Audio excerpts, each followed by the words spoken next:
Recording in progress. So go to question 4.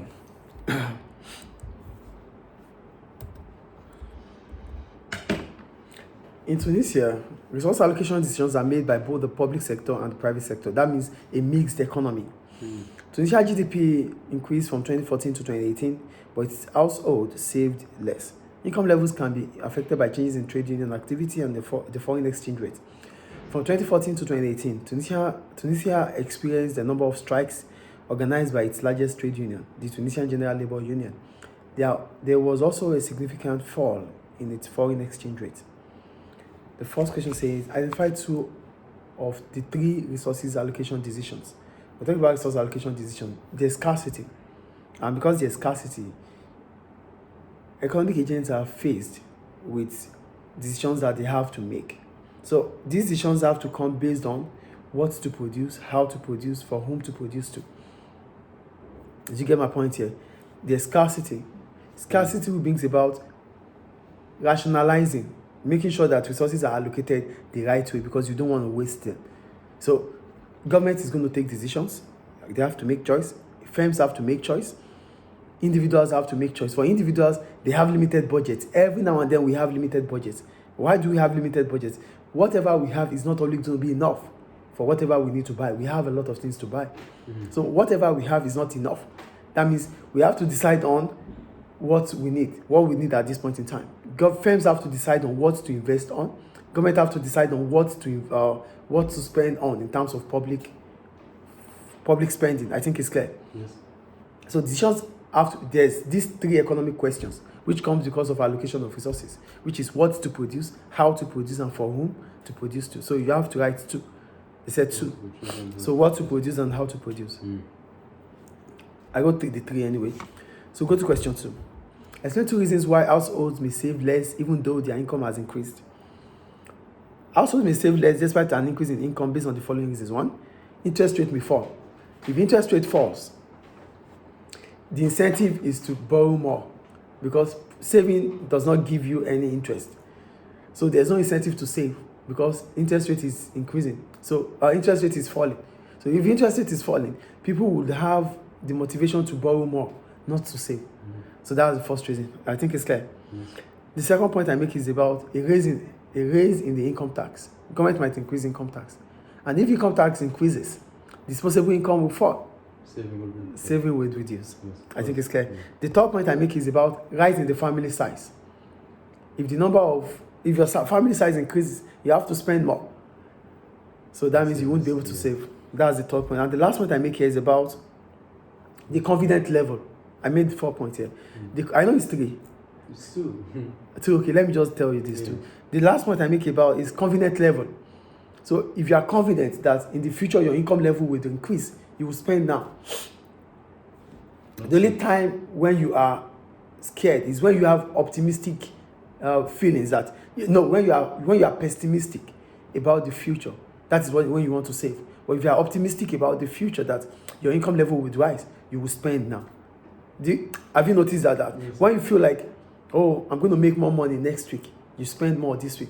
But if you feel like, there's likelihood that I don't make money next week, let me save for next week.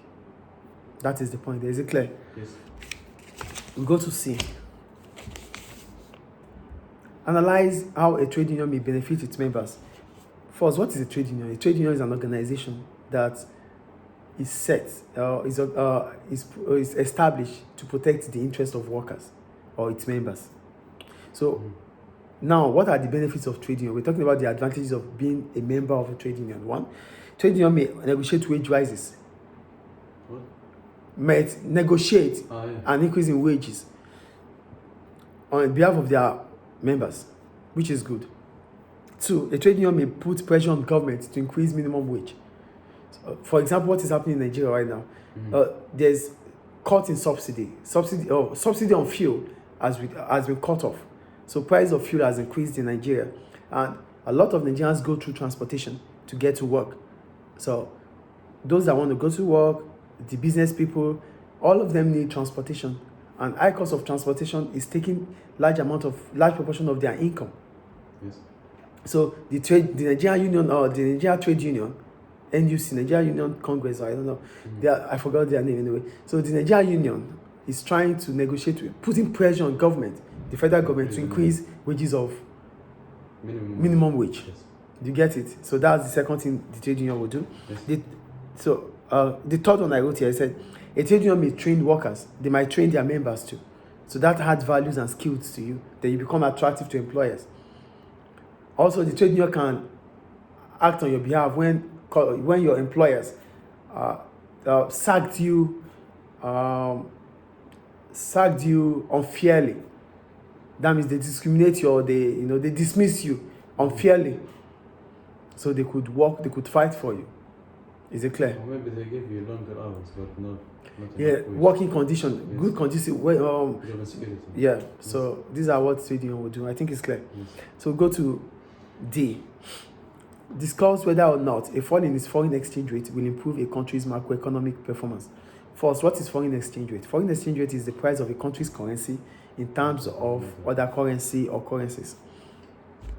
So, a fall in country's foreign exchange rate may improve a country's macroeconomic performance. What are the macroeconomic objectives linked to macroeconomic performances?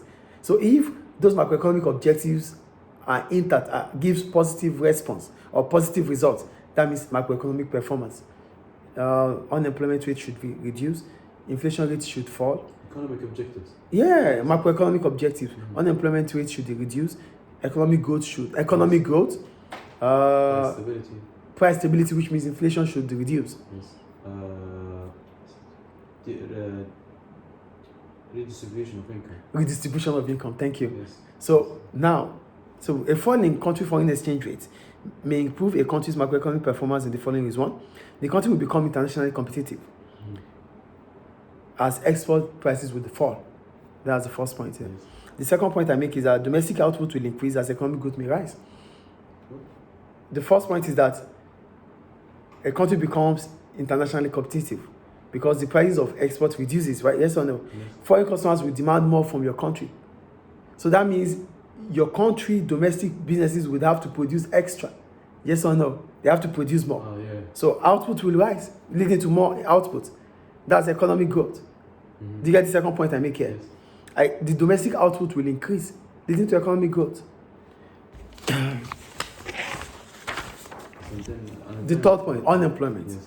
I said unemployment may reduce as demand for exports may increase, making the economy to need more workers to meet up with the demand of both domestic and foreign customers. These firms are going to be expanding. Yeah.